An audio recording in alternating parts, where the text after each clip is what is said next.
सब पे नजर अंदर की खबर।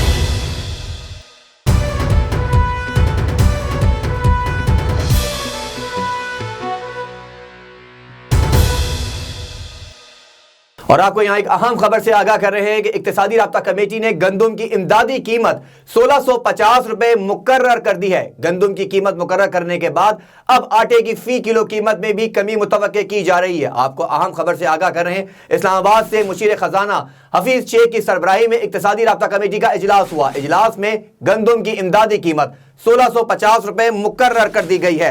मुशीर खजाना अब्दुल शेख की ज़ेर सदारत ईसीसी का इजलास हुआ। फ्लोर मिल्स को 38,000 मैट्रिक टन योमिया गंदुम फराहम करने की भी मंजूरी दे दी गई है। इस पर मजीद तफसीलात जानेंगे हमारे नुमाइंदे मियां बासित से। जी बासित, तफसीलात से आगाह कीजिएगा। इस्लामाबाद में ईसीसी का इजलास हुआ, इजलास की क्या तफसीलात हैं? जी बिल्कुल, इक्तिसादी राब्ता कमेटी ने आज गंदम की जो इमदादी कीमत है वो 1650 रुपये मुकर्रर कर दी है, जिसके बाद आटे की कीमत में जो है वो कमी मुतवक्के है।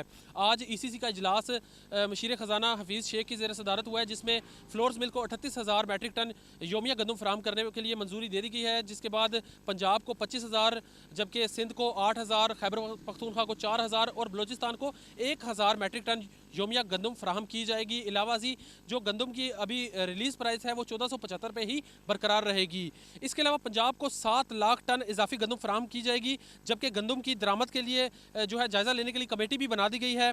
दूसरी जानिब ईसीसी ने जो है वो पाकिस्तान स्टील मिल के मुलाजमीन को 11 अरब 68 करोड़ की सप्लीमेंट्री जारी करने के अहकाम भी जारी कर दिए हैं। और ये जो ग्रांट है ये उन मुलाजमीन को दी जाएगी वो जो अदालतों की तरफ रुख नहीं करते। इसके अलावा इदारा शुमारियात ने अपनी रिपोर्ट जो है हफ्तावार महंगाई के हवाले से जारी कर दिया है, जिसमें बताया गया है कि महंगाई की शरह में 0.62% औसतन कमी वाक़या हुई है। जी बहुत शुक्रिया मियां बासित, तफसीलात से हमें आगाह कर रहे थे। आपको एक बार फिर बताते चलें कि गंदुम की इमदादी कीमत 1650 रुपए मुकर्रर कर दी गई है। इस्लामाबाद में इक्तिसादी राब्ता कमेटी का अहम इजलास हुआ और इस बैठक में मुशीर खजाना अब्दुल हफीज शेख ने गंदुम की इमदादी कीमत 1650 रुपए मुकर्रर कर दी है, जिसकी तफसीलात से हमें आगाह कर रहे थे A1 टीवी के नुमाइंदे मियां बासित। मजीद खबरों तफसीलात के साथ आप देखते रहिए A1 टीवी। इसके अलावा आप हमें ट्विटर, फेसबुक, यूट्यूब और इंस्टाग्राम पर भी फॉलो कर सकते हैं।